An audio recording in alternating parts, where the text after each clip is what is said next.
There's no question that RPGs these days offer more choices and options than they ever have done before. And of course, this is not limited to the gaming world, but the entirety of our existence. An old game such as Baldur's Gate 2 offered a fairly wide number of classes and in many ways set a precedent, the total of 14 classes within the rubric of warriors, clerics, wizards, and rogues, with up to 3 subclasses for some of the classes. For example, when you choose to play a paladin, you can play a standard paladin, an inquisitor, a cavalier, or an undead hunter. And fundamentally, these play only slightly differently, but each subclass within a major class can be regarded as better than the other. And depending on how you play a game, you'll either end up playing primarily for role-playing purposes or primarily for min-maxing, or, if you're lucky, in the best case scenario for both, but that can be a fairly rare occurrence. As for example, if you're anything like me and you're watching this video, there's a good chance you prefer harder difficulties and are willing to skimp on some RPG elements at times for the sake of min-maxing. Within reason, of course. Games such as Pillars of Eternity that were backer-based offered 11 classes with 6 playable races, with at least 2 sub-races for each of the races. But then you have Pillars of Eternity 2, which tries to surpass that in every way. The same classes, plus subclasses, plus multi-classes, adding up to a total of 50 subclasses on top of the normal classes, as well as the possibility to multi-class all of those. What do you end up choosing? Well, that's the question. At this juncture, I feel an imperative to mention the concept of overchoice, or alternatively the paradox of choice, an observed psychological phenomenon that is well documented that occurs when too much choice is presented to an individual. This occurs independent of the thing being presented, be it an object, such as a type of cereal, a person, in the sense of dating options, and yes, of course, in games. Typically, when there's excessive choice, there is less satisfaction that accompanies the choices made. But what happens when it comes to choice in gaming? What happens when you're playing a game and you're overwhelmed by choice? Well, I think this is best illustrated by a little story. My story. Now, sometime back in 2020, I had heard about the title Pathfinder: Wrath of the Righteous. I was admittedly a little curious. I had played Pathfinder Kingmaker, but never really got into it too much. However, on a whim, perhaps out of boredom, I decided to buy Wrath of the Righteous in September of 2021, and it sent me down a real rabbit hole, especially considering how little I was able to get into its predecessor, Kingmaker. And Pathfinder has an enormous learning curve, and the Wrath of the Righteous was no exception. So I followed the traditional wisdom and started on normal difficulty, and went through the game, but soon the challenge of that evaporated, and I kept on upping the difficulty.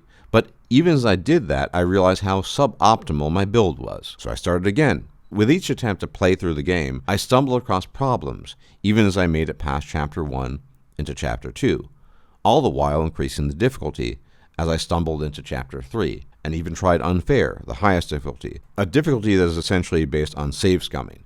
So I settled on Hard, the second hardest difficulty, as the most fun, all the while providing for a decent challenge. But there was still something that needed to be optimized, something that needed to be improved. I chose perhaps the wrong subclass, or leveled into the wrong feats or attribute distribution. And wait, there was a major enemy I missed in Act 1. And so I began the journey again and again and again, until I simply got burnt out. That was some time back in October of 2021. I've tried to fire up Wrath of the Righteous since, but I was or am still feeling the burnout.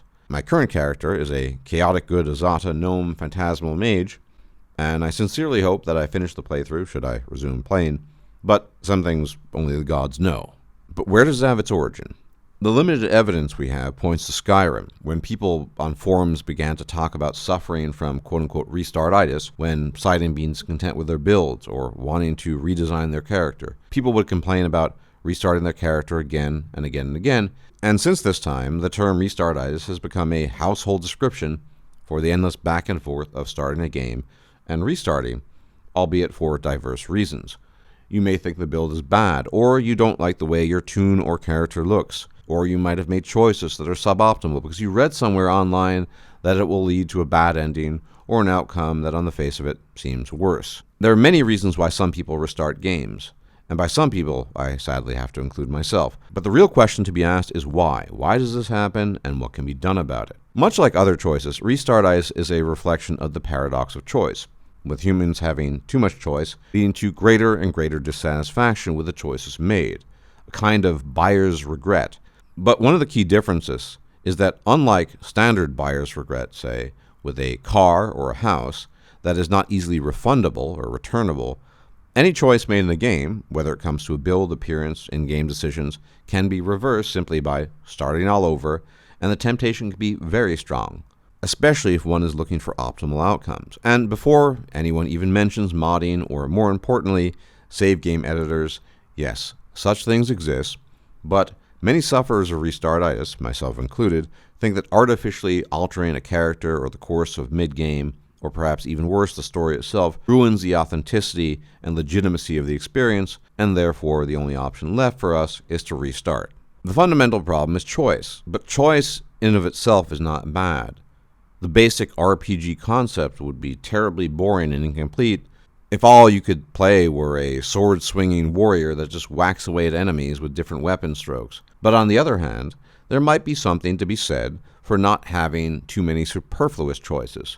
On the face of it, certain games, such as Pillars of Eternity 2 and Pathfinder Wrath of the Righteous, simply offer an insane amount of choices. For example, in Wrath of the Righteous, you have 25 main classes and innumerable subclasses, with additional prestige classes. However, many of the classes, and even more of the subclasses, as well as some of the prestige classes, are only of limited use, depending on the difficulty, and it sometimes feels like different types of whipped cream with slightly more or less sugar.